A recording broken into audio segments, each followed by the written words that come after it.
What's good, YouTube? Chaos Reality here with a deck profile of my Kageros. This is the clan that I started with when I first started playing back in September 3rd, which was, no, a few weeks before September 3rd.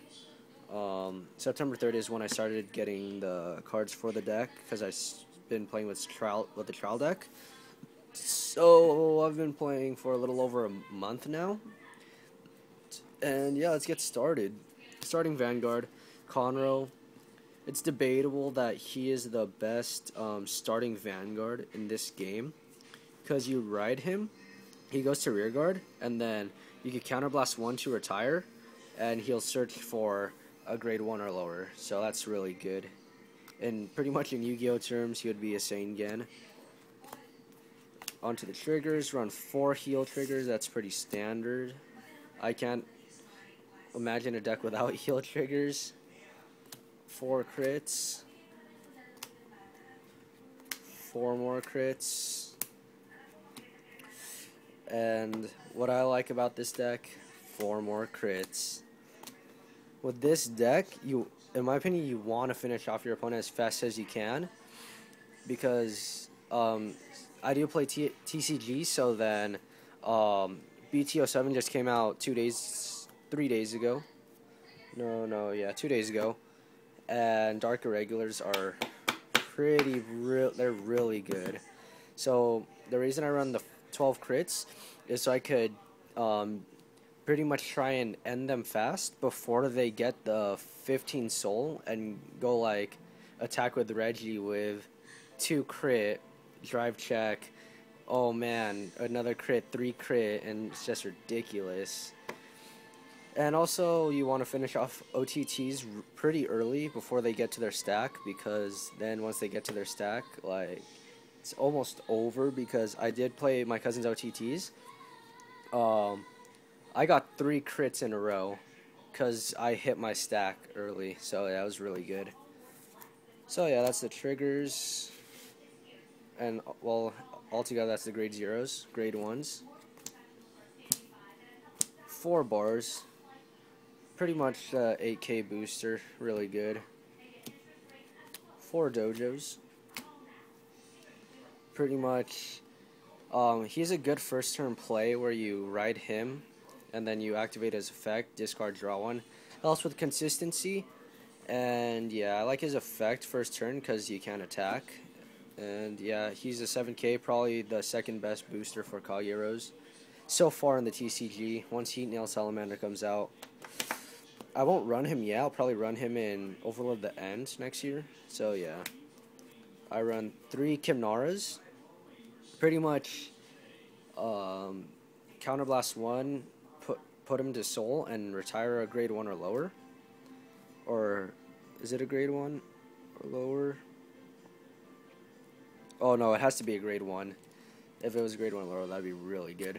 But yeah, grade 1, so pretty much get rid of their pesky like 8Ks and stuff like that. Narukami's 10Ks.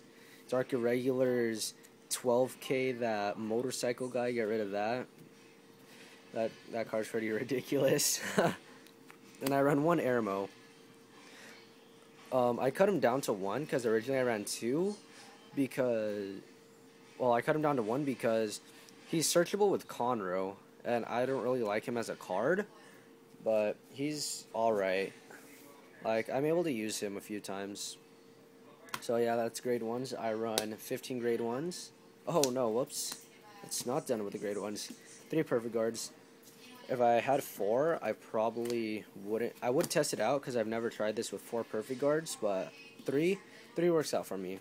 So yeah, guys, altogether that is 15 grade 1s, and on to the grade 2s.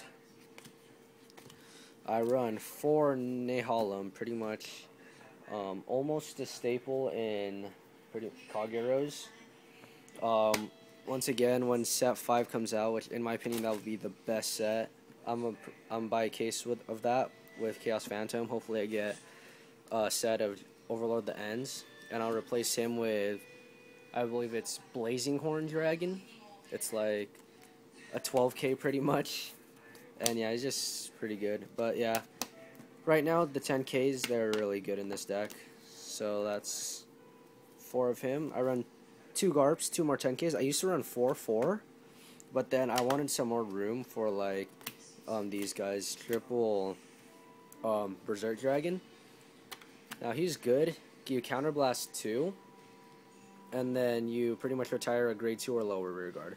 So these are good against OTTs. Get rid of their toms, because toms are super good. They're pretty annoying too, but I like toms. And yeah, pretty much any card that's bothering you, except grade 3s. Like if they have a Palamedes or Palamedes, however you guys want to pronounce that. I prefer pronouncing it Palamedes, but yeah, if they have Palamedes on the field, you can't retire it with him, unfortunately. So that Palamedes will be very annoying. And then I'm taking in 1 Tejas because, well, he's a pretty situational card. I mean, he's pretty good because you could snipe their back row with him. You could attack and stuff their back row in the same column as him, so he's pretty decent. So altogether, that is 10 grade 2s. Now on to the grade 3s. The grade 3s are pretty straightforward. I run, let's see, where's the... Oh, there we go. For Dragonic Lawkeeper, pretty much you want him. You want to ride him almost as soon as possible because he's the main Vanguard you want. And if you guys don't know what he does, pretty much Limit Break, Counterblast 1, bind all your opponent's rear guard, so take him off the field for the turn, and then return them at the end phase.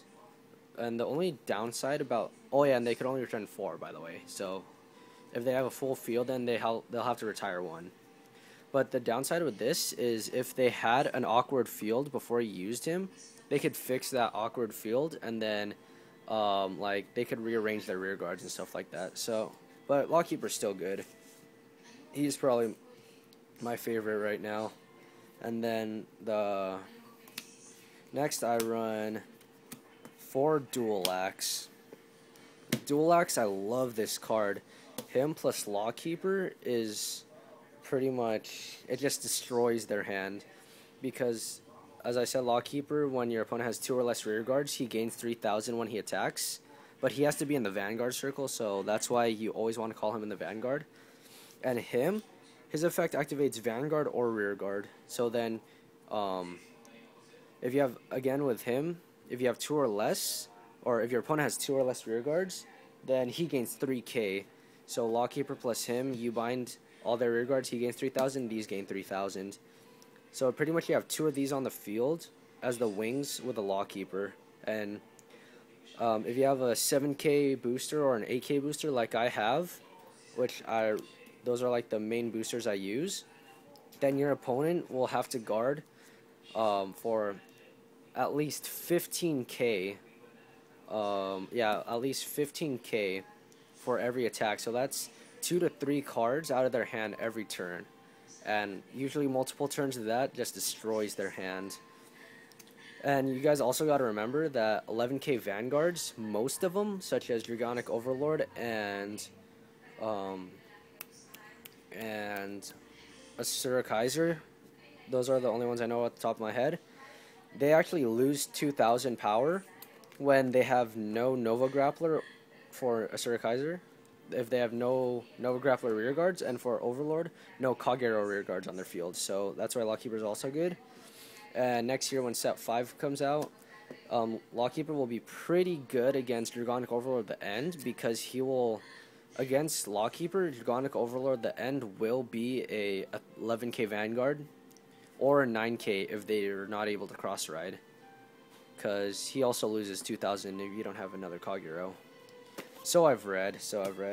I don't know how accurate the translation is, but yeah, guys, that is my deck. I like 8 grade 3s because I hate being grade stuck in this deck. I've only been grade stuck twice, or no, 3 times actually. Twice where I couldn't get a grade 1. But the thing with this deck is that if you don't get a grade 1, you write a trigger over your Conroe. So Conroe goes to rear guard, take a damage, search your grade 1 if you don't get it yet.